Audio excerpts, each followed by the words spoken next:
오늘 또 새로 입사하신 저 세종시에서 오신 우리 목사님 부부가 입사하셔서 오늘 우리 이든밸리의 치료 원리를 좀 여러분에게 좀 설명하는 시간을 가지려고 합니다. 어제 점심 식사 때인가 저녁 식사 때 우리 봉사로 오신 최장로님과 함께 대화를 나누면서 밀락교회에 기적 같은 일이 생겼다고 저한테 이야기했습니다. 그래서 뭔가 했더니만 우리 장로님이 다니시는 그 교회에 한 신자의 아들이 있었는데 그 아들이 중학교 3학년 정도 된 것 같습니다. 그런데 이 아이가 부비동암이 걸렸어요. 부비동이란 뭐냐면 이 코 안쪽에 공간이 있거든요. 이 공간에 암이 생긴 겁니다. 이 부비동암을 걸리면 수술하기가 참 곤란합니다. 이건 방사선도 곤란하고 아주 어려운 지역이죠. 그런데 어린 나이에 그도 지금 중학생이 이 병이 걸렸으니 그 부모의 마음이 어떻겠습니까? 그래서 교회에 요청을 하고 교회가 온통 그 아이를 위해서 기도를 한 것 같습니다. 그랬더니 기적적으로 이 아이가 병이 났어요. 얼마나 기뻐하겠어요? 교회적으로도 기쁘고 그 가정도 기뻐했습니다. 그런데 좀 있다가 또 이 아이가 엄마 머리가 아파 이러면 이제 푹 쓰러지는 것입니다. 그러면서 병원에 입원해 보니까 뇌로 가는 이 경동맥이죠. 이 동맥에 꽈리가 생겼어. 이게 동맥류라고 하는 병입니다. 이것은요 뇌출혈과 관계되어 있고요. 이게 안 터지는 상태라 있다 할지라도 마비가 올 수 있습니다. 그러니까 의사가 당신 아들 이제 곧 있으면 손발을 못 쓸 것입니다. 이제 마비가 올 것입니다. 했는데 아니나 다를까 손에 힘이 없고 자기 마음대로 움직이지 않는 거예요. 일어나지도 않고 앉을 수도 없는 상황, 그냥 누워 있는 상황이 됐습니다. 그러니까 엄마가 정말 청춘병리 같은 일이 아니겠습니까? 자기 그래도 어린 자녀가 그런 상황이 있으니까 또 교회에 요청을 하고 병원에 입원한 상태에서 교회에 요청을 했습니다. 그래서 또 밀락교회 교인들이 함께 열심히 기도를 했어요. 또 기적이 일어났습니다.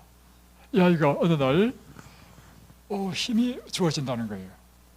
그리고는 마비되었던 것이 풀리더니만 앉고 나중에 시간 좀 지나면서 또 걷기 시작했어. 그래서 고등학교를 또 들어갔습니다. 그래서 이제 정말 기쁜 일이라고 이야기를 하는데 천년치유 원장으로서 저는 그 이야기를 딱 듣는데요. 첫 번부터 어떤 생각이 딱 드는지 아십니까? 병이 났다? 모든 결과는 반드시 원인이 있는데 그 원인이 내 속으로 생각하는 것입니다. 그런데 아니나 다를까 그래서 저는 나았다 하더라도 그것이 저한테는 그렇게 막 기쁜 일이 아니라, 왜냐하면 근본적인 원인이 해결돼서 낫는 것은요 완전한 치료입니다.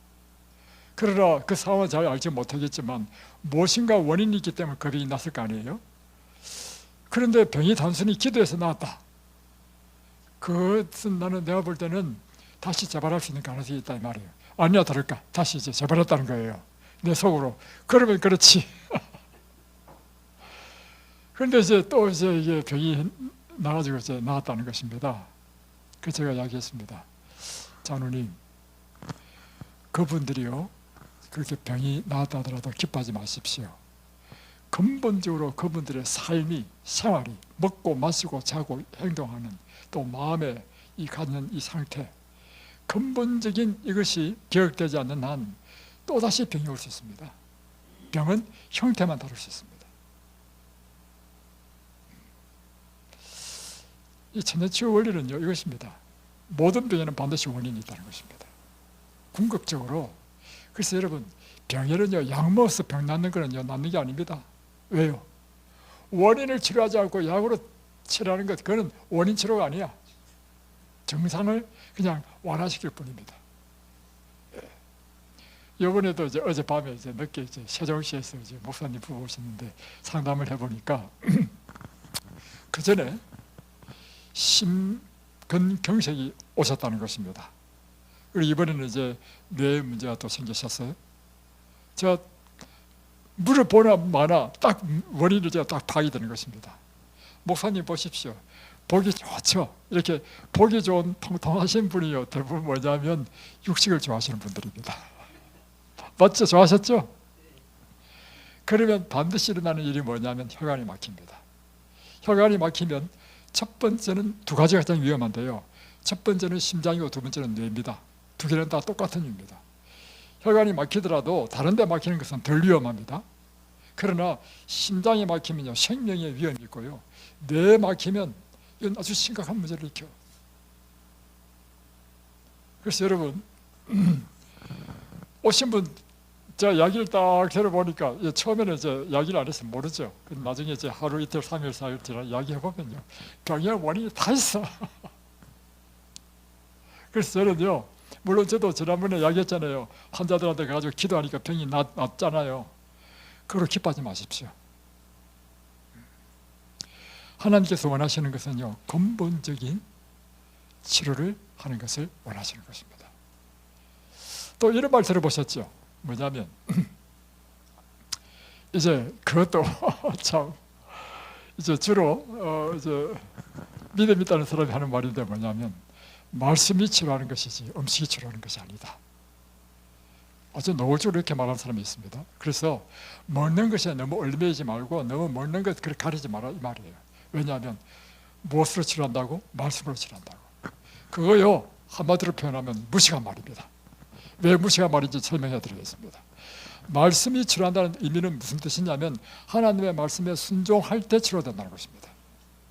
그런데 하나님의 말씀에 순종하지 않고 무조건 말씀만 믿고 아멘 할렐루야, 그건요 저 신유 집회에서 하는 이것입니다. 그래서 유명한 목사 뭐 이유도 묻지 않아, 그냥 쭉쭉 써가지고 오면 그냥 기도하면 팍 쓰러져 버려. 그리고 병이 나왔다는 거예요. 이거 다 가짜입니다. 왜요? 저를 단도직입적으로 이야기합니다. 왜 가짜인 줄 아십니까? 병에는 반드시 원인이 있는데 원인이 뭔지도 묻지도 않아. 원인을 치료도 하지 않아. 그리고 마치 무슨 뭐 기적처럼 얕하니까 팍 쓰러지고, 그거요 여러분, 그런데 가지 마십시오. 그리고 흉내도 내지 마십시오. 여러분이 목사라면요 그걸 또 추구하지도 마십시오. 하나님의 말씀이 치료한다는 의미는 이것입니다. 성경에서는, 이 성경은요 하나님의 말씀이죠. 하나님의 말씀은 우리의 삶의 건강과 행복을 위하여 주신 모든 말씀이 하나님의 말씀입니다. 하나님의 말씀이 치료한다는 의미는 이 말씀에 따라 우리가 도덕적인 법칙, 또 건강의 법칙, 하나님께서 정하신 이 법칙을 배우고 이 법칙대로 순종할 때 우리는 완전한 치료를 얻는다는 것이 말씀이 치료한다는 의미입니다. 그런데 이걸 잘못 이해해가지고 말씀이 치료하는 것이 무슨 음식이 치료하느냐, 그건 무식한 말입니다. 그래서 여러분, 이 믿음으로 말미암은 이를 잘못 깨달으면요 그럼 방종으로 갑니다. 믿음으로 말미암는 이란 무엇인가? 참된 믿음은요 하나님 말씀 위에 기초한 것입니다. 그리고 이 성경의 원리를 보시면 이렇습니다. 자 보세요. 이스라엘 백성들이 이제 가나안 땅에 방황할 때 민수기 21장에 보면 이스라엘 백성들이 길이 험함으로 모세를 원망하고 하나님 원망했죠. 그러니까 하나님께서 불뱀을 보내셔서 막 불뱀 물려서 죽게 됐잖아요. 이럴 때 하나님께서 그들을 구원하신 방법을 잘 연구해 보면요 이것도요 원인 치료입니다. 자, 이 원리를 잘 아셔야 되는데, 그들이 지금 불뱀에 물려서 죽게 된 원인은 뭡니까? 불순종, 불명, 불만, 불평, 원망이죠. 그런데 불뱀에 딱 물려가지고 그들이 그 다음에 한 일이 뭡니까? 아이고 내가 잘못했구나. 그래서 모세한테 가지고 우리가 하나님을 원망하고 모세를 원망한 이 죄를 용서해달라고, 그러면서 한 이야기가 뭐냐면 하나님께 기도해서 우리를 낫게 해달라고. 그러니까 그 질병의 원인은 하나님께 원망하고 불평하고 지도자를 불평하고 원망했죠. 그게 원인에서 병이 났죠. 그러면 치료는 어떻게 해야 되느냐면 그가 원망하고 불평한 것을 회개해야 돼. 이스라엘 백성들이 먼저 회개했어. 병이 딱 나니까 자기들 죄가 딱 기억난 거야.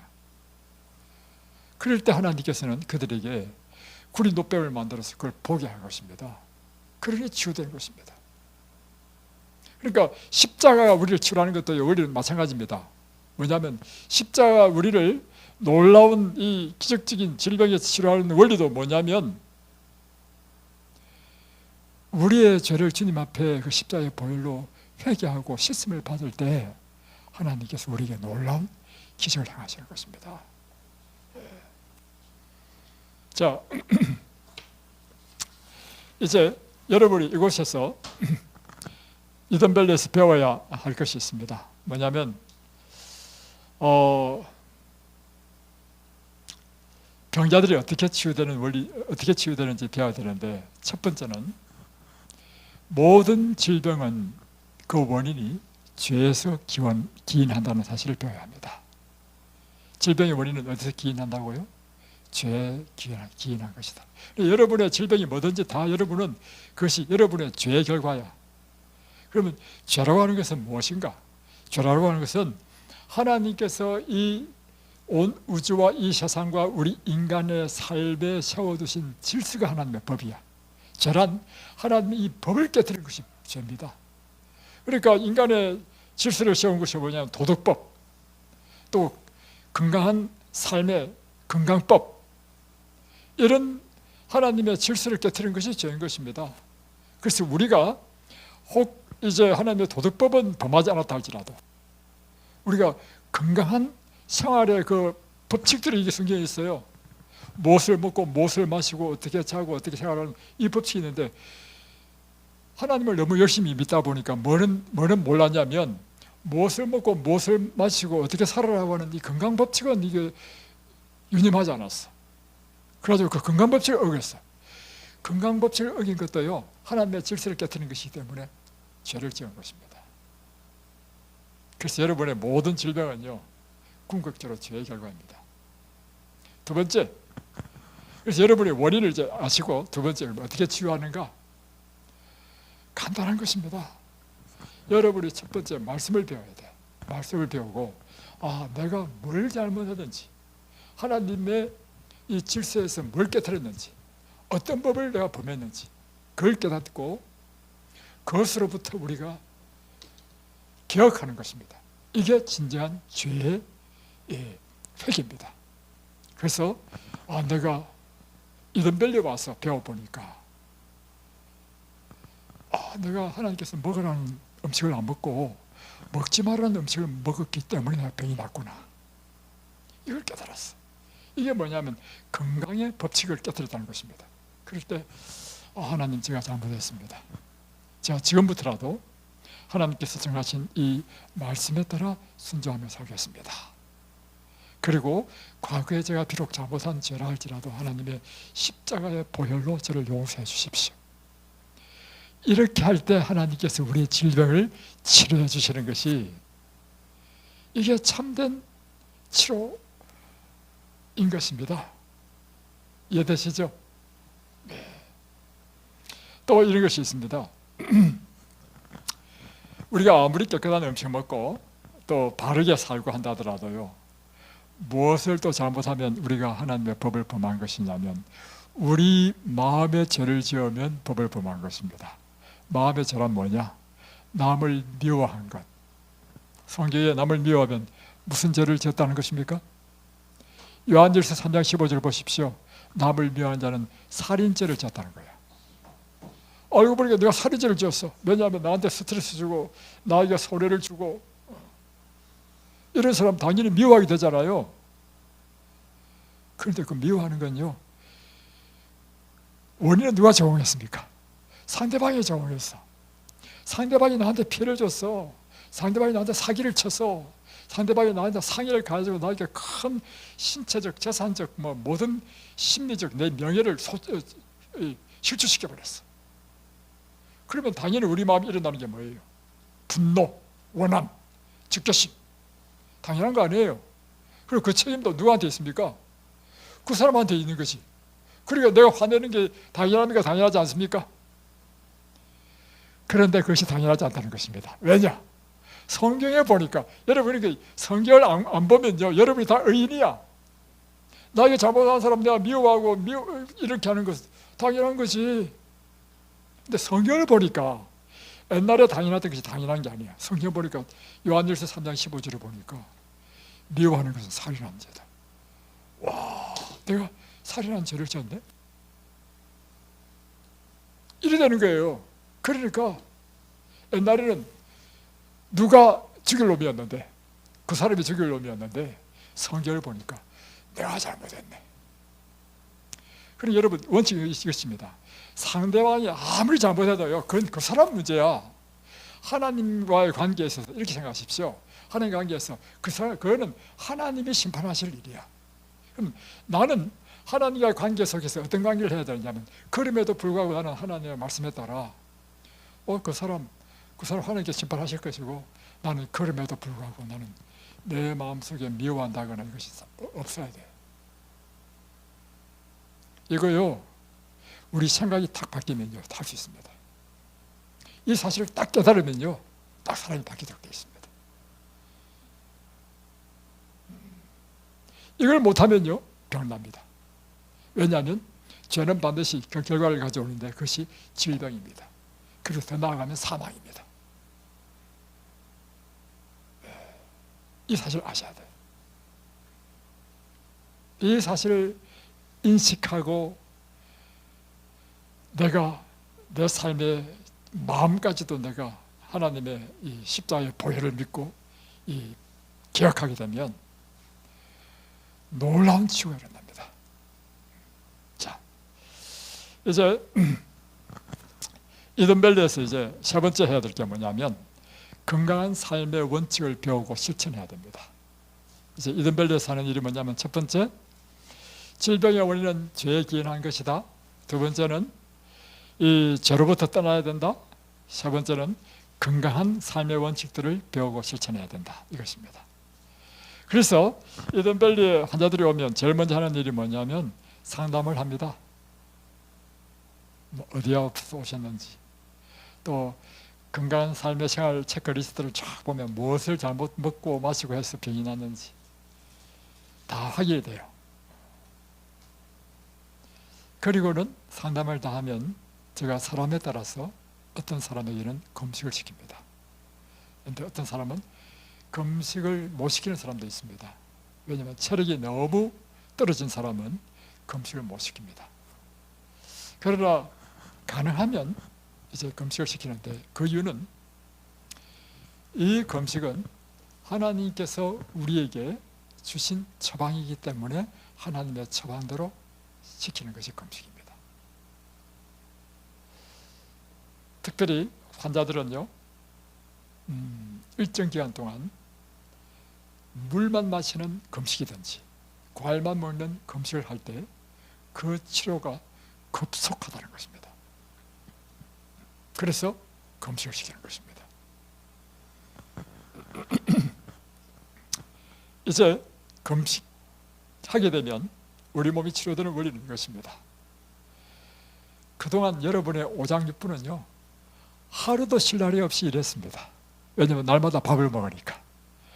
밥을 먹는다는 것은요, 굉장한 에너지를 필요로 하고요, 우리 모든 몸 안에 있는 장기들이 열심히 일을 하도록 하는 것입니다. 음식이 들어갈 때 입으로 씹죠, 식도로 통에 들어오죠, 위에는 주물럭주물럭 위를 소화시킬 때요, 간에서 설계해서 막 소화액이 쫙 나옵니다. 그리고 그것을 이제 소화시킨 다음에 십이장으로 보내고 다음에 소장, 대장으로 내려가는 동안에 췌장인이 모든 장기에서 소화액을 보냅니다. 소화액을 보내가지고 탄수화물, 지방, 단백질 다 잘게 쪼개가지고요, 여러분 피 속에 다 흡수됩니다.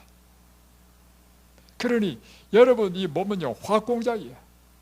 이 에너지가 얼마나 많이 필요한지. 그래서 여러분 과식하는 것이 좋지 않는 이유가, 환자는 과식하게 되면 그나마 기력이 떨어진 사람이요, 음식을 많이 먹으면 에너지를 너무 많이 소비시켜.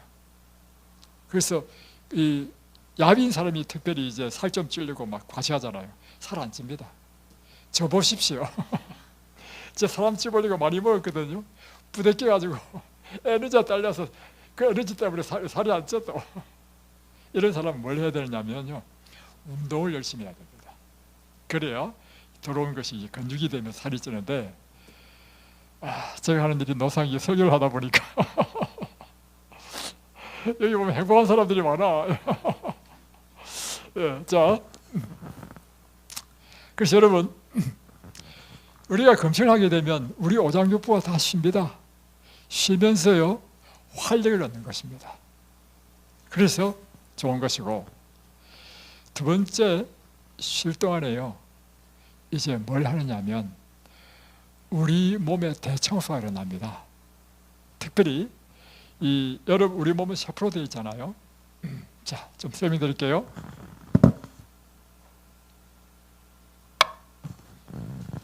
자, 우리 몸은 60쪽의 샤프로 되어 있습니다. 자, 이 샤프에서요 핵이 있고, 다음에 미토콘드리아가 있습니다. 미토콘드리아는 세포마다 한 200개 내지 300개가 있습니다. 다음에 이 세포가 하는 일이 뭐냐면요, 혈관을 통해서 이 에너지입니다. 당과 산소를 공급받습니다. 그러면 이것이 어디로 들어가냐면 이 미토콘드리아 들어가지고, 미토콘드리아 뭐냐면 쉽게 표현하면 엔진입니다. 자동차가 가는 것도 엔진에서 기름 분사하고 산소를 집어넣어서 폭발시키는 그 힘으로 움직이죠. 마찬가지로 여러분의 몸도요, 여러분의 세포 속에 있는 미토콘드리아에서 당과 산소를 받아가지고 이곳에서 태워요. 그 에너지로 지금 이렇게 말도 하고 움직이고 한단 말이에요. 그러면 이제 다시 이 혈관은, 적혈구는 뭘 하냐면 이 작용을 다 하게 나는 것이 있는데 찌꺼기가 있어요. 이산화탄소. 이런 이산화탄소를 가지고 다시 폐로 가는 거예요. 폐로 가서 폐에서 이산화탄소를 내보내고 다음에 새로운 산소를 받고 이렇게 한단 말이에요. 이걸 대사작용이랍니다. 대사작용. 이런 기본적인 대사작용을 하다 보면 일어나는 일이 있습니다. 그게 뭐냐면요, 이 세포 속에 찌꺼기가 생겨요. 찌꺼기. 자, 우리가 이제 예초기를 이제 쓰는데, 예초기는요 기름하고 엔진 오일을 같이 넣어요. 같이 넣고 쓴단 말이에요. 쓰면 이 엔진 오일에 있는 찌꺼기가요 연료 들어가는 곳에 구멍을 막아가지고 때로는 예초기를 망가뜨릴 수 있습니다. 그처럼 우리 몸에 있는 대사작용에 나는 이 찌꺼기들이 세포의 기능을 떨어뜨려요. 그래서 미토콘드리아가 예를 들면 38ATP라고 하는 에너지를 만들어내는데, 이 찌꺼기 때문에 기능을 잘 못해가지고 이 에너지 효율이 떨어져서 20밖에 못 만든다. 이렇게 하면 우리 몸의 활력이 떨어진단 말이에요. 그래서 이 세포 안에 뭐가 있느냐면 이 찌꺼기를 먹어치우는 작용이 있어.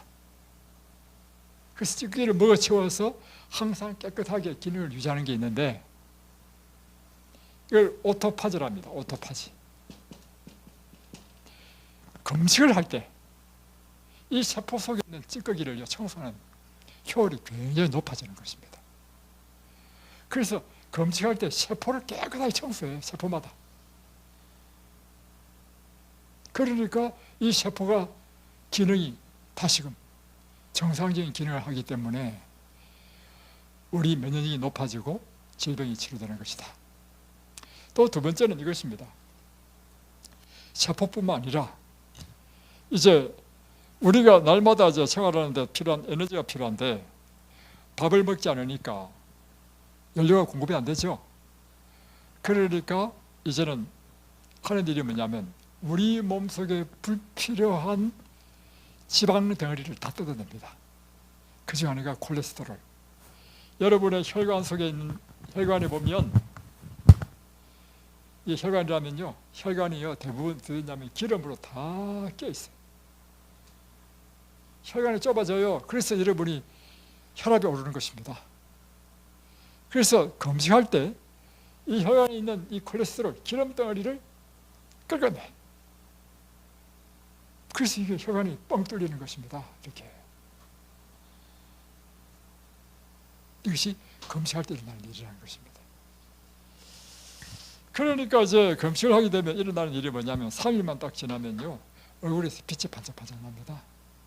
왜냐하면 우리 몸 가운데 혈관이 가장 잘 발달된 것이 얼굴이고요, 얼굴에 모혈관이 뚫리면서요 막 빛이 나.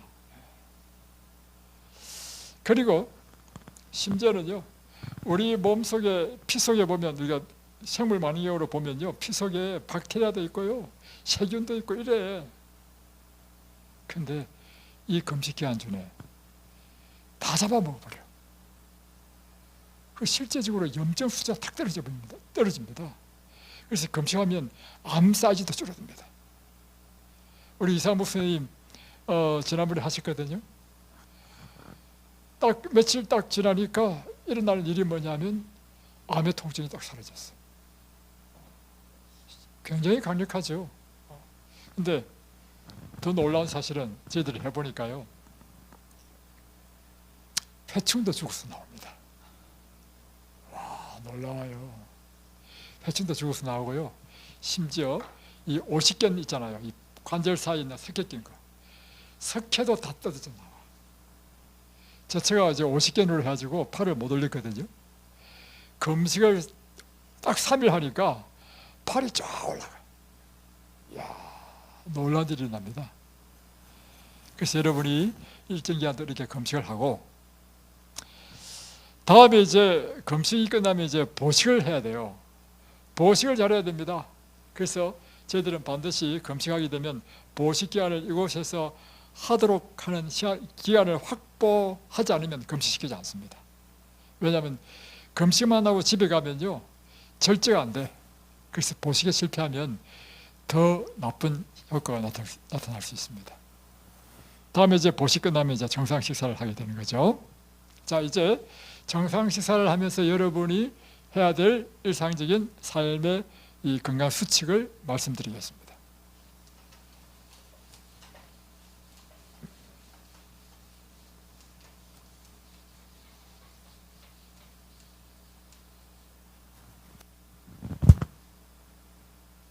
첫 번째, 일찍 자고 일찍 일어나는 것입니다.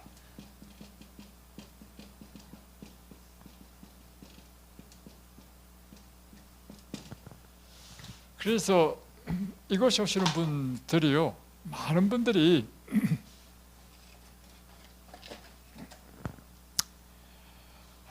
일찍 자시는 분이 별로 없더라고. 근데 어떤 청년이 왔는데요, 청년이 자기는 7시에 잔대. 그래서 왜 청년이 7시에 잔다니 놀랄 일이잖아요. 그래? 이야, 너 참 대단하구나. 몇 시에 일어나는데 하니까 한 2시쯤 돼서 일어난대. 그래서 야, 2시에 일어나서 뭐 하는데? 물어봤어요. 알고 보니까 7시라는 것이요, 밤 저녁 7시가 아니고요, 그 다음날 아침 7시야. 밤새도록 게임하고요, 밤새도록 뭐하고. 그러니까 환자 돼서 여기 왔지. 2시에 일어나는 것은 뭐냐면 낮에 오후 2시에 일어난다는 것입니다. 이렇게 살면 안 됩니다. 병납니다. 자, 잠은요, 여기서는 9시 되면 반드시 소등을 하셔야 됩니다. 그리고 이제 아침 5시, 늦어도 6시에 일어나시기를 우리는 권장합니다. 자, 그 이유는 이것입니다. 일찍 자야 되는 이유부터 설명해 드리겠습니다. 우리가 금식할 때 치료가 일어나죠. 마찬가지로 여러분이요, 밤 동안에 잠자는 동안에 치료가 일어납니다. 치료의 원리란 이것입니다. 우리 몸이 쉬어져야만이 치료하는 일을 할 수 있어. 여러분이 차가 고장이 났으면 차 운행을 중지하고 공장에 맡기죠. 그래야 이 정비공이 수리를 할 수 있죠. 마찬가지로 여러분이요, 낮 동안에는 치료가 잘 안 일어납니다. 이제 저녁이 돼서 여러분이 잠잘 동안에 여러분 몸의 모든 면역세포들이 여러분의 몸을 치료하는 것입니다. 그리고 금식할 때 치료 일어나고. 그래서 없어져야 되는 이유는 뭐냐? 우리 몸을 치료할 물질이, 강력한 물질이 멜라토닌입니다. 이 멜라토닌은 졸음이 오게 하는 물질인데요, 이것이 언제 제일 많이 나오냐면 10시부터 새벽 2시입니다. 이때 멜라토닌이 제일 많이 나와요. 이 멜라토닌은요, 얼마나 강력한 치료제냐면 이 세상에 존재하는 어떤 강력한 항암치료보다도 더 강력한 항암치료입니다. 우리 몸에서 나오는 천연치료 물질입니다. 그러니까 9시쯤 돼서 소독을 해야만이 10시에서 2시 사이에 이 멜라토닌이 충분히 나와가지고 우리를 치료할 수 있다는 것입니다. 그래서 일찍 잔다는 것입니다. 자, 다음. 왜 일찍 일어나라 하는가? 그 이유는요, 일찍 일어나야 아침에 할 일이 많아. 뭘 해야 되느냐면요, 영적인 시간을 가져야 됩니다. 다시 편하면 아침에 일어나서 제일 먼저 양치하고 물을 마시고 다음에 하셔야 될 일이 뭐냐면 하나님의 말씀을 읽고 묵상하는 시간을 가져야 하는 것입니다. 살리는 것은 무엇이니? 영이니 육은 무익하니라. 여러분이 아침마다 이 영적인 시간을 갖는 이 시간이요, 여러분의 영혼을 살리는 시간이기 때문입니다. 그리고 다음에 기도하고, 이런 시간을 갖기 위해서 아침에 일찍 일어나야 된다. 두 번째, 이제 7시 15분이 되면 여러분이 건강 체크하러 오셔야 됩니다. 그럴 때 날마다 여러분의 건강을 체크하고 또 제가 여러분을 위해서 기도하는 시간을 갖습니다. 다음에 세 번째는 이제 여러분이 이제 이곳에서 훈련받아야 될 것 중에 하나가 뭐냐면 물 마시는 것을 훈련받아야 됩니다. 물은, 자,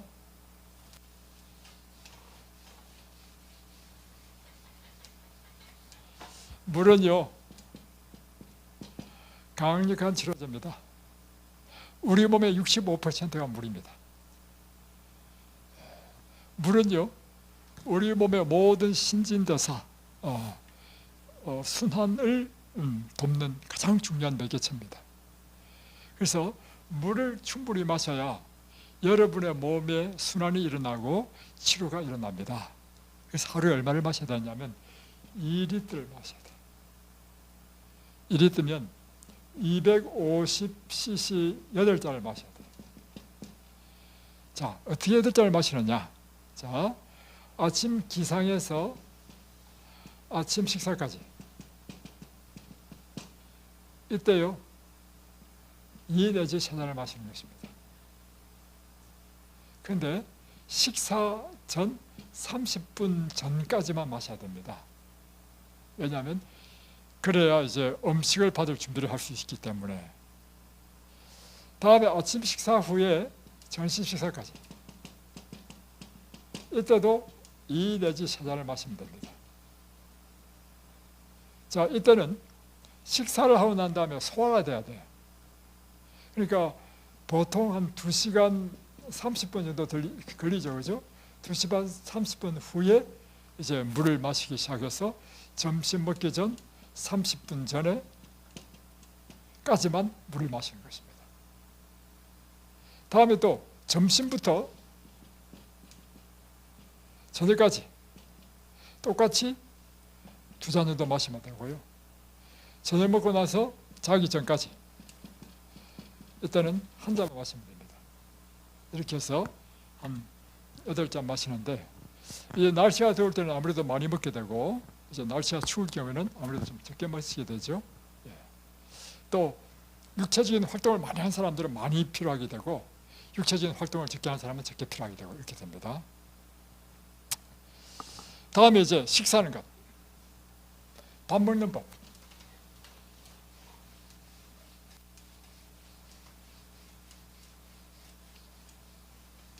이걸 지금 가르쳐 주시는 걸 잘 실천하십시오.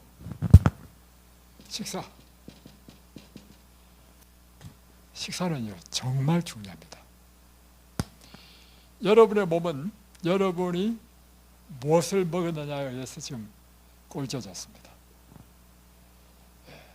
여러분이 뭐 기름지고 이런 걸 많이 드시면요, 아무래도 여러분의 몸은 비대해지고 내장 지방이 많아지고 혈관은 막히고 그렇게 됩니다. 그래서 여러분이 깨끗한 음식만 먹으면 혈관이 깨끗해진다는 거죠. 그래서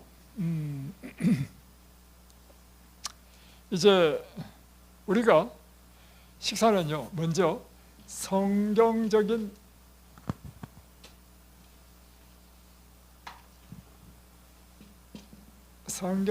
음식을 먹어야 됩니다. 자, 성경에 보면 창세기 1장 29절에 보면 우리에게 무엇을 먹으라고 했냐면 씨 가진 채소, 씨 맺는 과목의 열매, 다음에 창세기 3장 18절에 보면 너희의 먹을 식물은 밭의 채소이라 했습니다. 자, 잘 보세요. 씨 가진 채소가 뭐냐면 다 곡식입니다. 쌀, 보리, 콩 다 이거예요.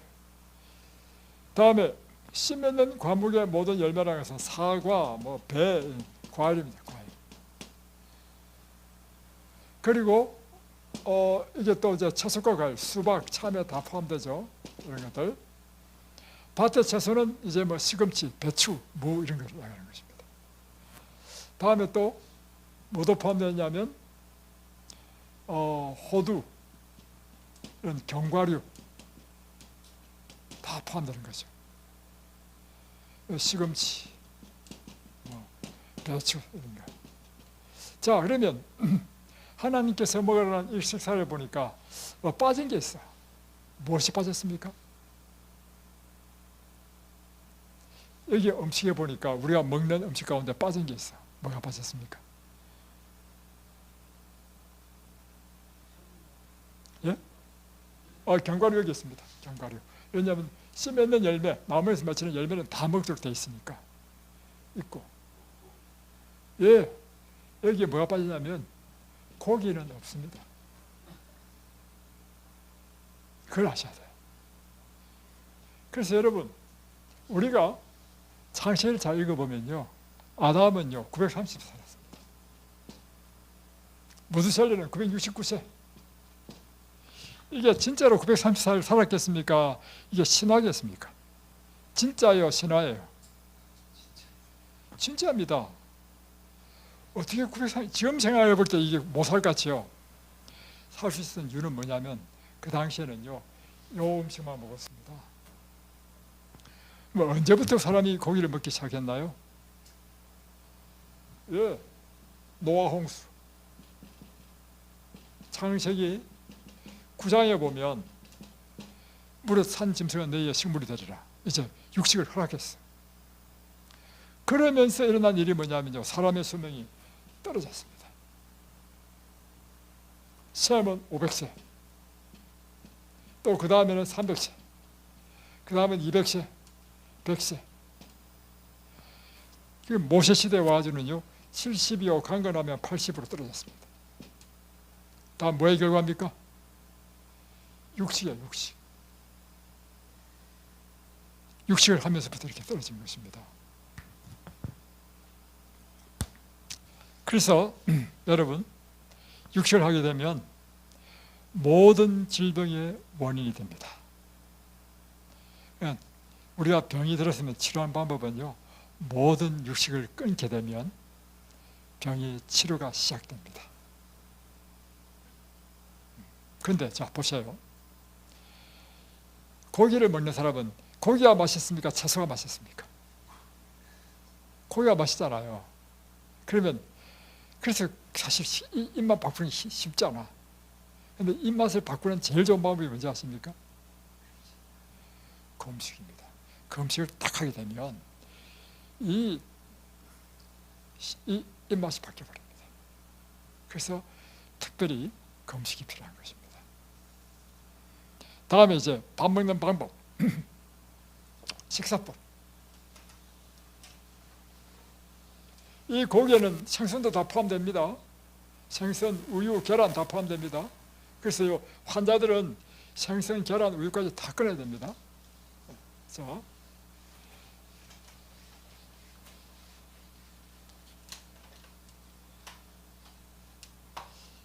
첫 번째 식사법. 첫 번째 원칙이 뭐냐면요, 식사는 즐겁게 해야 됩니다. 제일 중요합니다. 밥 먹을 때는 행복해야 돼. 그래서 여러분, 밥 먹을 때 행복하게 먹기 위해서 제일 중요한 게 뭘까요? 일단 음식이 맛있어 행복하지. 그래서 여자들이 제일 먼저 해야 될 일이 뭐냐면요, 요리를 배워야 됩니다. 그래서 김기원 목사님이 옛날에 하신 말씀이 있습니다. 어느 집에 갔는데, 방문가 때 갔는데 이제 그곳에서 식사 대접을 하는데 밥을 먹으니까 너무너무 맛이 없더래. 그래서 김기원 목사님이 그 글을 썼는데 이렇게 했더라고. 그 남편을 보는 순간 불쌍하게 보였다. 이렇게 맛없는 밥을 평생 먹을 저 남편을 보니까 참 불쌍하다, 이런 생각이 들었다는 것입니다. 우리 사모님은 남편을 행복하게 해주셨나요? 요리를 배워야 돼. 우리 사모님은 자신 없어요? 정말. 예. 자, 제일 중요한 거는요, 먹는 즐거움 굉장히 큽니다. 그래서 여러분, 맛있는 거 먹기 위해서 차를 타고 한 시간도 가고 이렇게 하잖아요. 그만큼 먹는 거는 굉장히 중요한 즐거움 중에 하나입니다. 자, 그래서 음식은 맛있게 먹어야 되고, 두 번째 음식은요, 소화가 중요합니다. 소화 흡수. 소화 흡수가 잘 되게 먹어야 됩니다. 소화 흡수가 잘 되게 하기 위해서 제일 중요한 게 뭔지 아십니까? 음식을 꼭꼭 씹어서 먹는 것입니다. 그래서 밥을요 100번 씹어서 먹도록 하는 것입니다. 반찬은 최소한 30번 씹도록. 그래서 일단 조작이 잘 돼야 그 다음부터 이 소화 흡수가 잘 됩니다. 두 번째, 소화 흡수를 위해서 좀 생각해야 될 게 뭐냐면요, 여러분이 밥을 먹을 때 이 물과 함께 먹지 마십시오. 식사할 때 물과 함께 먹으면 위액이 희석되어서 소화에 방해가 됩니다. 그래서 밥 먹을 때는 물과 함께 먹지 말라는 것. 다음에 세 번째,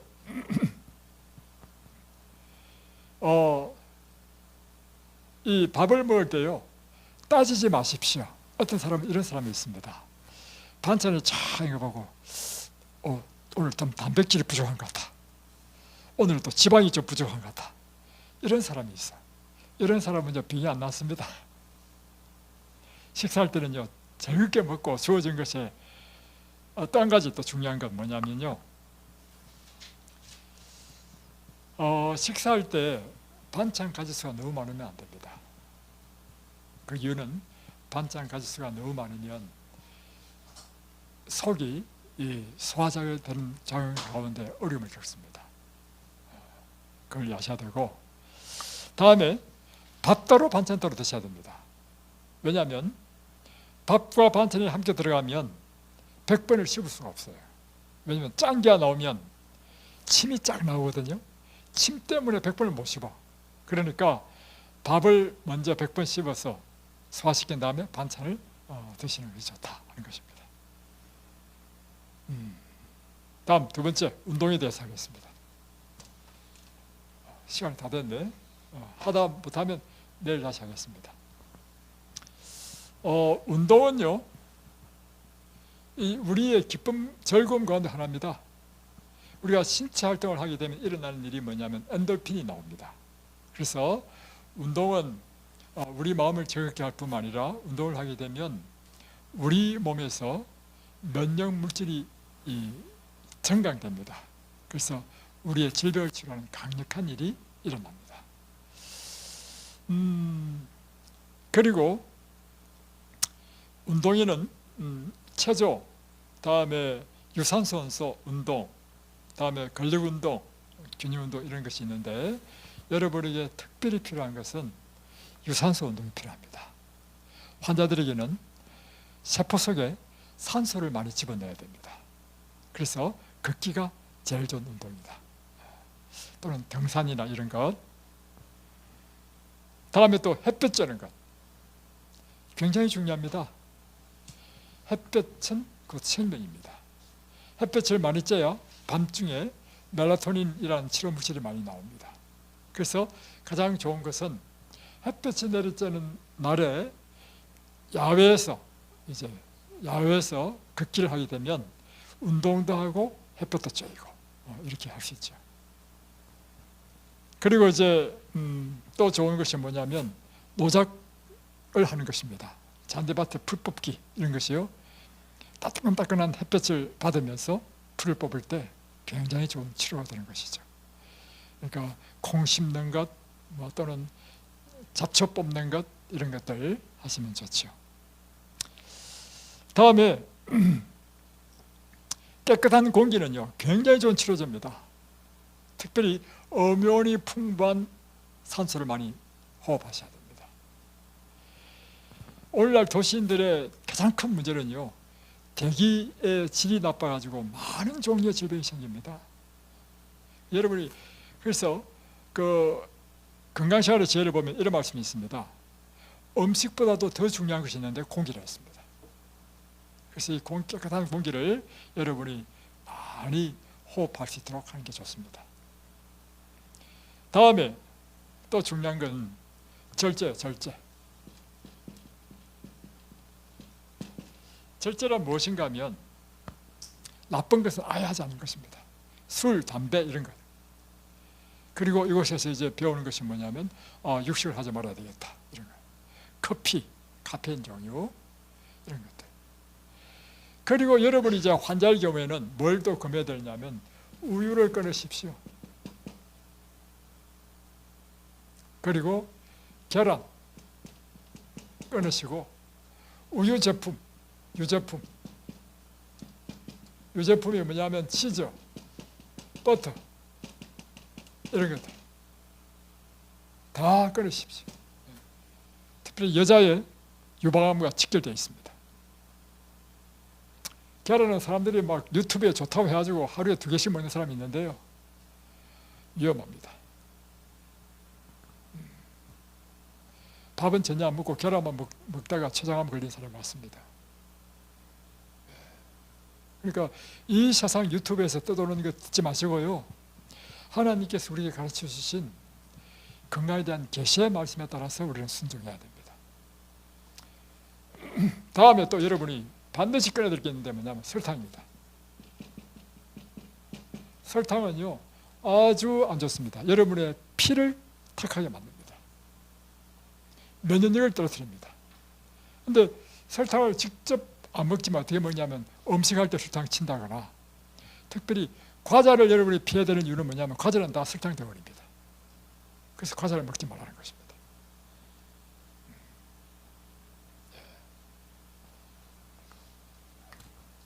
제 장인어른 말씀하고 마치겠습니다. 시간이 벌써 다 됐네.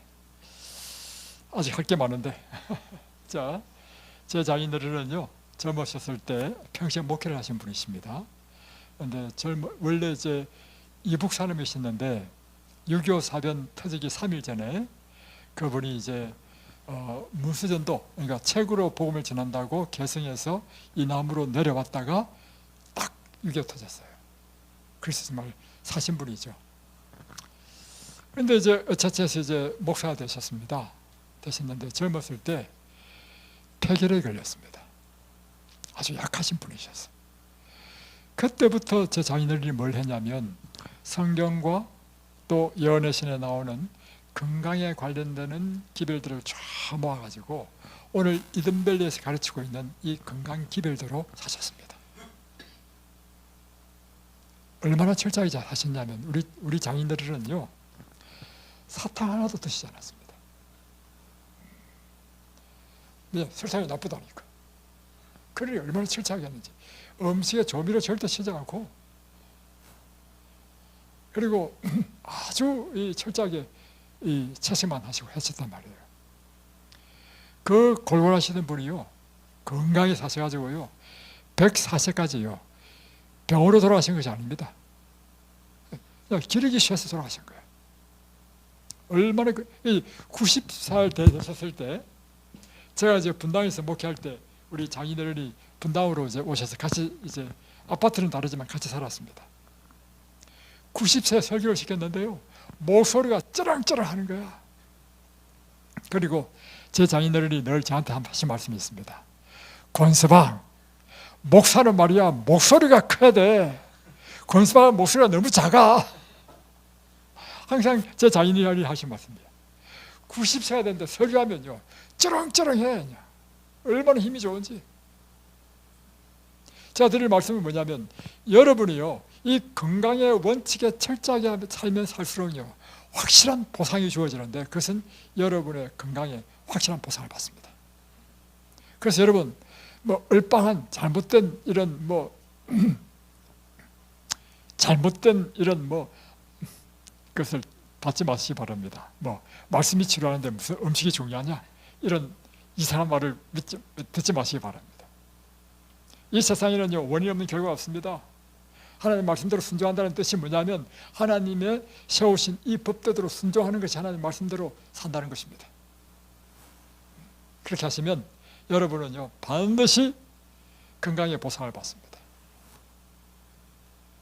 제가 그렇게 믿으니까 말씀드리는 것입니다. 여러분이 이 믿음을 여러분이 가지시면 여러분의 삶 가운데도 그 믿음대로 일어납니다. 기도하겠습니다.